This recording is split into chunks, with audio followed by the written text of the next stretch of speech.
वालेकुम वीवर्स, मैं Ali Hashmi keto diet Pakistan से। कैसे हैं आप लोग?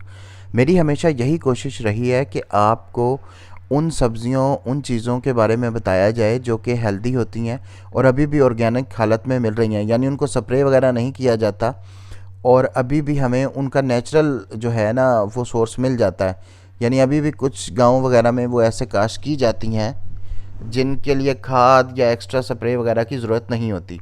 तो उसी सिलसिले की एक सब्ज़ी है जिसका नाम है सुहाजना, और बड़ी मशहूर सब्ज़ी है ये। आपने मोरिंगा का नाम सुना होगा, मोरिंगा के पत्ते भी यूज़ किए होंगे। तो सुहाजना और मोरिंगा एक ही चीज़ को कहते हैं। ये इसकी सब्ज़ी होती है और जो आप यूज़ करते हैं वो इसके पत्ते होते हैं। आज मैं आपको सुहाजना कीमा बना के दिखाऊंगा कि ये किस तरह बनाते हैं। इसके लिए सबसे पहले हम इसको धो लेंगे अच्छी तरह, इसको पानी में डालेंगे और 3-4 दफ़ा इसे पानी से निकालेंगे ताकि जो है इसके ऊपर जो लगी हुई मिट्टी है वो अच्छी तरह साफ़ हो जाए। स्प्रे इस पे होता नहीं है, ये मिट्टी ही इस पे लगती है और उसी को ही साफ़ करना बेसिक मकसद होता है। अच्छा, जनूबी पंजाब में हमारे जो लोग सराइकी होते हैं वो लोग ये बहुत शौक से खाते हैं।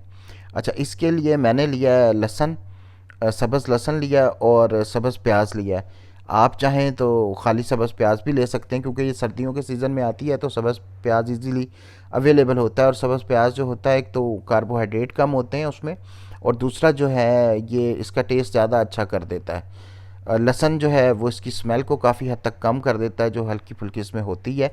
लेकिन बेसिकली इसकी स्मेल से ज़्यादा इसका मसला होता है इसकी कड़वाहट का, क्योंकि मोरिंगा की हर चीज़ यूज़ की जाती है, जड़ से लेके पत्ते तक। और इसमें हम ये भी यूज़ करते हैं, इसके फूल भी यूज़ करते हैं और इसकी सब्ज़ी भी बनाते हैं। तो इसके लिए हमें इसे सबसे पहले उबालना पड़ेगा काफ़ी देर तक।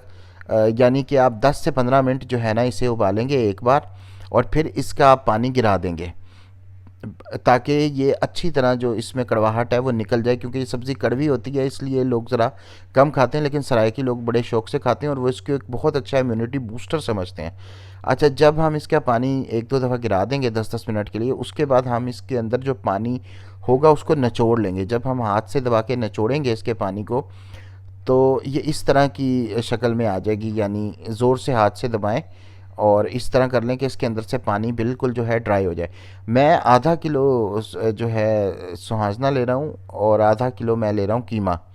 आप चाहें तो इसकी मकदार कम या ज़्यादा कर सकते हैं, आप पे मुनहसर है। ये मेरे पास यखनी के ऊपर वाली चर्बी पड़ी हुई थी जो आती है, उसमें मैंने थोड़े से प्याज डाल दिए हैं और उनको फ्राई कर रहा हूँ। आप चाहें तो इसमें देसी घी भी यूज़ कर सकते हैं, बीफ टलो भी यूज़ कर सकते हैं। मेरे पास चूँकि ये पड़ी हुई थी तो मैंने इसको यूज़ किया। इसमें थोड़े से प्याज डालें और थोड़े से टमाटर डालें। इसमें थोड़ी सी इन चीज़ों की ज़रूरत पड़ेगी। नॉर्मली तो मैं कहता हूँ इनमें कार्बोहाइड्रेट थोड़े होते हैं तो ये कम से कम डाला करें, लेकिन चूँकि इस सब्ज़ी में थोड़ी सी करवाहट होती है तो उसको मैनेज करने के लिए इसमें आपको ज़रूरत पड़ेगी कि आप इसमें थोड़ा सा प्याज ज़्यादा डालें और थोड़ा सा टमाटर ज़्यादा डालें ताकि इसकी कड़वाहट मैनेज हो जाए। इसके बाद मैंने इसमें डाल दिया अदरक लहसुन का पेस्ट, जो कि हम हर खाने में शामिल करते हैं ताकि उससे टेस्ट भी बेटर आए और जो है खाने की खुशबू भी अच्छी आए। इसके बाद आपने इसको मसाले को जो है ना थोड़ा सा भून लेना ताकि ये जो आपने इसमें प्याज अदरक लहसुन का पेस्ट शामिल किया है ये भुन जाए अच्छी तरह। इसके बाद आपने इसमें अपनी मर्ज़ी के मुताबिक कोई से मसाले डाल देने जो आपको पसंद हो। ठीक है, उसमें ये आप कोशिश करें कि इसको लाल मिर्च में बनाएं, और ये मैंने थोड़ा सा नमक इसमें शामिल किया। आप लाल मिर्च में बनाएंगे तो इसका टेस्ट ज़्यादा बेटर फील करेंगे, क्योंकि थोड़ा सा हार्श टेस्ट होता है तो लाल मिर्च उस टेस्ट को जो है ना मैनेज कर देती है। अच्छा, इसके बाद हम इसमें मसाले डालने के बाद हम इसमें कीमा डालेंगे और कीमा डाल के हम कीमे को भी अच्छी तरह भून लेंगे, जैसे हम नॉर्मल सब्ज़ी पकाते हुए कीमा पकाते हुए करते हैं। तो वही इसमें तरीका रखना है। इसको आपने कीमा डालने के बाद हल्का सा भून लेना है। भूनने के बाद जो है आपने इसमें, जब कीमा आपका अच्छी तरह भुन जाए तो उसके बाद आपने इसमें सुहाजना का ऐड करना है। और ये बड़ी फ़ायदेमंद सब्ज़ी है और इस अवेलेबल मिल जाती है आपको, सर्दियों में इजीली अवेलेबल हो जाती है। आपका अगर कोई मुल्तान साइड पे है, अगर आप लाहौर से ताल्लुक़ रखते हैं तो वो आपको भिजवा देगा।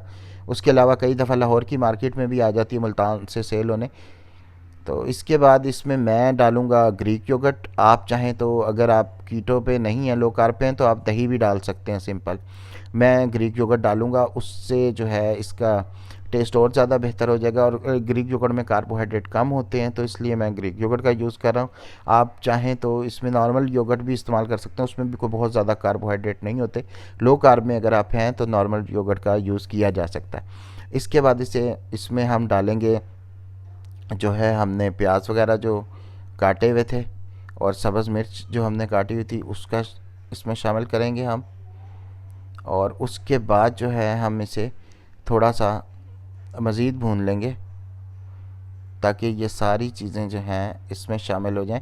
सब्ज़ी के असल में न्यूट्रिएंट बचाने होते हैं, इसलिए मेरी हमेशा कोशिश रही है कि मैं इस सब्ज़ी को एंड पे ही डालूं ताकि उसके इतनी हीट मिले कि उसके एंटीऑक्सीडेंट रिलीज़ हो जाएं और बहुत ज़्यादा हीट उसकी जो है उसके टेक्सचर को भी ख़राब ना करे और उसके न्यूट्रिएंट को भी डैमेज ना करे, और ताकि हम उसकी जो असल गज़ाई चीज़ है वो उसको हम हासिल कर सकें। तो इसके लिए अब मैं इसमें शामिल कर रहा हूँ सुहाजना, जो हमने पानी निकाल के ड्राई करके रख ली थी। इसका टेस्ट थोड़ा कड़वा होता है, इसलिए पानी इसका लाजमी निकालें एक दो दफ़ा उबाल के। अब इसके बाद इसे आप चाहें तो 10 से 15 मिनट पकाएं तो आपकी ये बिल्कुल रेडी हो जाएगी। देखें आपको आइडिया हो जाएगा ये जब घी छोड़ना शुरू कर देगी। मैंने चूँकि यखनी के ऊपर वाला घी डाला है वो मैं वेस्ट नहीं करता, वो हेल्दी ऑप्शन होती है, मैं यूज़ कर लेता हूँ। मैं कोई भी किसी किस्म का हाइड्रोजनेटेड ऑयल यूज़ नहीं करता और आपको भी रिकमेंड नहीं करता कि आप हाइड्रोजनेटेड ऑयल का इस्तेमाल करें। इसके बाद हम इसमें डालेंगे धनिया और ये आलमोस्ट हमारी रेडी हो गई है। आपको धुआं उठता नज़र आ रहा है और इसकी बहुत प्यारी खुशबू है। इसके बाद आप इसे प्लेट में लें। अगर आप कीटो डाइट या लो कार्ब पे हैं तो चम्मच से खाएं, अगर आप जो है चाहें तो इसको बादाम की रोटी से भी खा सकते हैं। एक बहुत टेस्टी और हेल्दी रेसिपी है जो कि जनूबी पंजाब में इम्यूनिटी बूस्टर मानी जाती है। बहरहाल वीडियो अच्छी लगी हो वीडियो को लाइक करें, चैनल को सब्सक्राइब करें और बेल आइकन का बटन ज़रूर दबाएं ताकि आने वाली वीडियो के नोटिफिकेशन आपको मिलते रहें। बहुत शुक्रिया। अल्लाह हाफ़िज़।